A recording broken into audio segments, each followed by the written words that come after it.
Right, গতকালকে আমরা ডিআরইউতে যেটা দেখতে পেয়েছি সেটা হচ্ছে ৭১-এর নাম ব্যবহার করে এবং ৭১-এর চেতনাকে ব্যবহার করে বাঙালি জাতিকে আবার নতুন করে ওই আওয়ামী লীগ ১৬ বছরে যেই পরিকল্পনাটা করত সেটা হচ্ছে ৭১-এর নাম এবং ৭১-এর চেতনাকে ব্যবহার করে বিক্রি করার চেষ্টা করত।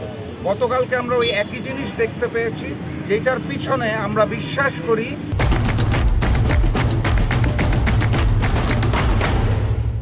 যে মূলত ভারতীয় রয়ের হাত রয়েছে।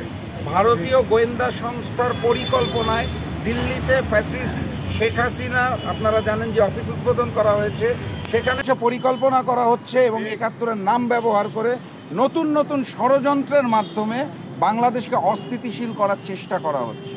আমরা যেটা মনে করি সেটা হচ্ছে এইটার যাত্রা মাত্র শুরু। গতকালকে তৌহিদি জনতা যেভাবে করে এই প্রক্রিয়াটাকে প্রতিরোধ করেছে তাদের আমি শুভেচ্ছা জানাই, কিন্তু এটা শেষ না, এটা মাত্র শুরু। আপনাদের মনে রাখতে হবে আগস্ট মাসের ৫ তারিখে ফ্যাসিস্ট শেখ হাসিনা এবং আওয়ামী লীগের সাথে সাথে হিন্দুস্তান এবং দিল্লিও পরাজিত হয়েছে। অতএব তারা নতুন নতুন ষড়যন্ত্র করবে, ৭১-কে ব্যবহার করার চেষ্টা করবে। ৭১ আর ২৪-এর মধ্যে কোনো কনফ্লিক্ট নাই। আমরা ৭১-কেও ধারণ করি, ২৪-কেও ধারণ করি এবং সেই জায়গাটার থেকে স্পষ্ট করে বলতে চাই, নতুন নতুন যে ষড়যন্ত্র হচ্ছে আমরা সকলে মিলে সেই ষড়যন্ত্র রুখে দিব ইনশাল্লাহ। এবং ৫ই আগস্টের পরে বাংলাদেশের মাটিতে এই ধরনের আওয়ামী মার্কা স্লোগান এবং কার্যক্রম আমরা আর নতুন করে অ্যালাউ করব না। আচ্ছা, অনেকে ২৪-কে ৭১ এবং ২৪-এর সাংঘর্ষিক অবস্থা নিয়ে যাচ্ছে।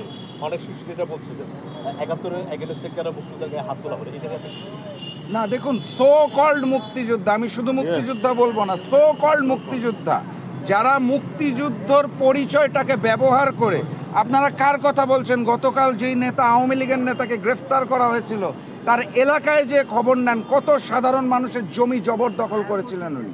তাকে যদি মুক্তিযোদ্ধা পরিচয় সম্মান করতে হয় তাহলে এটা আমাদের জন্য দুর্ভাগ্যজনক। স্বয়ং শেখ মুজিবুর রহমান ৭১-এর পূর্বের ভূমিকা এবং পরবর্তী ভূমিকাকে আপনারা মিলাতে পারবেন না। ৭১-এর পূর্বের ভূমিকার জন্য যদি মুজিবকে সম্মান করতে হয় তাহলে ৭১-এর পরে তার বাকশাল ভূমিকা, গুম খুন ভূমিকার জন্য তাকে বিচারের কাঠগড়ায় দাঁড় করাতে হবে।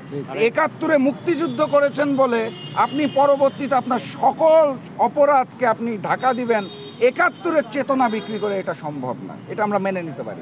আরেকটা বিষয় হচ্ছে জেরাই পান্না উনি এটা আহ্বায়ক ছিলেন এবং কি ডক্টর কামাল এখানে থাকার কথা ছিল।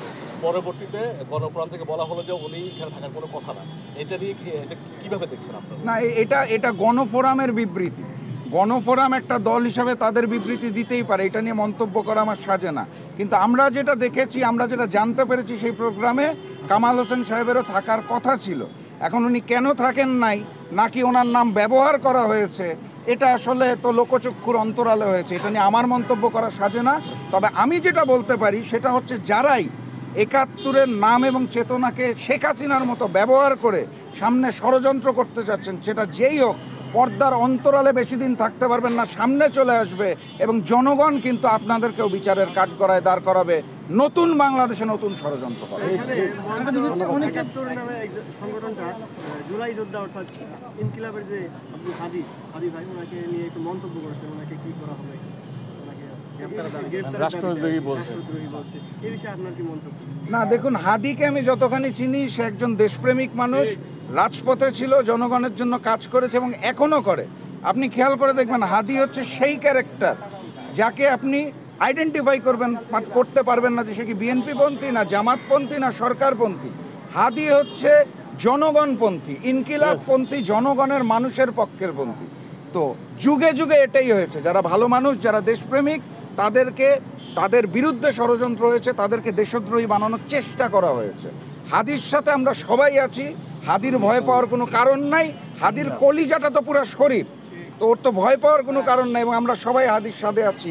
এত সহজে তাকে দেশদ্রোহী বানানো যাবে না, কারণ আমরা জানি হাদি একজন দেশপ্রেমিক মানুষ। না, আওয়ামী লীগ পুনর্বাসনের কোনো সুযোগ নেই। আওয়ামী লীগ একটা সন্ত্রাসী সংগঠন, যাদেরকে পুনর্বাসনের কোনো পরিকল্পনা যেটাই করা হবে তাকেই আমরা ষড়যন্ত্র হিসেবে উল্লেখ করব এবং সকলে মিলে সেটা প্রতিরোধ করব। আমি স্পষ্ট ভাষায় বলতে চাই, ৫ই আগস্টের পর বাংলার মাটি থেকে আওয়ামী লীগকে জনগণ চিরতরে নিষিদ্ধ করেছে। আনুষ্ঠানিকভাবে নিষিদ্ধ হোক বা না হোক, ভবিষ্যতে বাংলাদেশের মাটিতে আওয়ামী লীগের অপরাজনীতি চিরতরে নিষিদ্ধ এবং আমরা মেনে নেব না কোনো অবস্থায়। আচ্ছা, অনেকে বলে যে কালকে ঘটনাটা মব সৃষ্টি করা হয়েছে, এই যে বাক স্বাধীনতা যে একটা বিষয়, যে বাক স্বাধীনতার জন্যই আসলে জুলাই হয়েছে, তবে সেখানে বাক স্বাধীনতাই তো থাকছে না, যদি কেউ কথাও বলতে না পারে। বাক স্বাধীনতা বলতে আমরা কি বুঝি এই জিনিসটাকে বুঝতে হবে, মব বলতে কি বুঝি সেটাও আমরা বুঝতে হবে। এখন আপনি আমার বাসায় ডাকাতি করতে আসবেন, খুন করতে আসবেন, ধর্ষণ করতে আসবেন, এলাকাবাসী আপনাকে প্রতিরোধ করলো, সেটাকে যদি আপনি মব বলেন তাহলে আমি সেটার সাথে একমত নই। গতকালকে যেটা হয়েছে সেটা বাক স্বাধীনতার প্রয়াস না, গতকাল যেটা হয়েছে সেটা ষড়যন্ত্রের অংশ। ষড়যন্ত্রকে রুখে দিলে সেটাকে মব বলে না, সেটাকে দেশপ্রেম বলে। আমাদের সংজ্ঞাগুলোকে একটু পরিবর্তন করার সময়। এবং আরেকটা বিষয় হচ্ছে এই ধরনের প্রোগ্রামগুলো যাতে ভবিষ্যতে না হতে পারে, সেই জন্য ডিআরইউ হতে পারে বা প্রেস ক্লাব হতে পারে বা যে ধরনের প্রতিষ্ঠানগুলো এই ধরনের প্রোগ্রামগুলো হয়, তারা আসলে এই বিষয়গুলো আগেই অবগত থাকবে কিনা, বা যাতে না হয় সেই ধরনের কোনো ইয়ে আছে কিনা। দেখুন, এখানে দুইটা সংস্থার কার্যক্রম আছে। আপনি যেখানে হল বুক করতে যাচ্ছেন সেই প্রতিষ্ঠানকে সিদ্ধান্ত নিতে হবে একই সাথে সাথে আমাদের যে প্রশাসনিক অবস্থান আছে, যেই প্রশাসনের বাহিনীগুলো আছে, তাদেরকেও খোঁজখবর রাখতে হবে কোথায় কোন অনুষ্ঠান হচ্ছে, এবং সেইভাবে করে যদি ষড়যন্ত্রমূলক অনুষ্ঠান হয় তাহলে সেগুলোকে বন্ধ করতে হবে এবং আইনের আওতায় আনতে হবে, নাহলে তারা বারবার সুযোগ পাবে এই ধরনের ষড়যন্ত্র। আচ্ছা, আমরা শুনেছিলাম কাদের সিদ্দিকী 1975 সালে 15 আগস্টের পর সেনাবাহিনীর হত্যায় জড়িত ছিল এবং সে ভারতে পালিয়ে গিয়েছে সন্ত্রাসী কর্মকাণ্ড করে।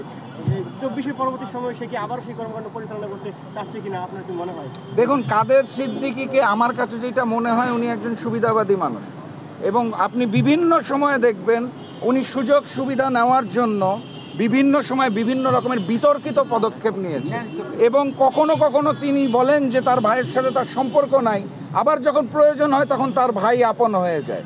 অতএব সুযোগ এবং সুবিধা মতো নিজের চরিত্রকে যে নিয়ে বদল করেন, তার নাম হচ্ছে জনাব কাদের সিদ্দিকী। ওনাকে নিয়ে আমি নতুন করে মন্তব্য করতে চাই না, কিন্তু আমি যেটা বলতে চাই সেটা হচ্ছে এই জাতীয় সুযোগ সন্ধানী মানুষের থেকে আমাদের সাবধান থাকতে হবে। তাদের ফাঁদা, মানে যেই ফাঁদটা তারা পাতে সেখানে পা দেওয়া যাবে না।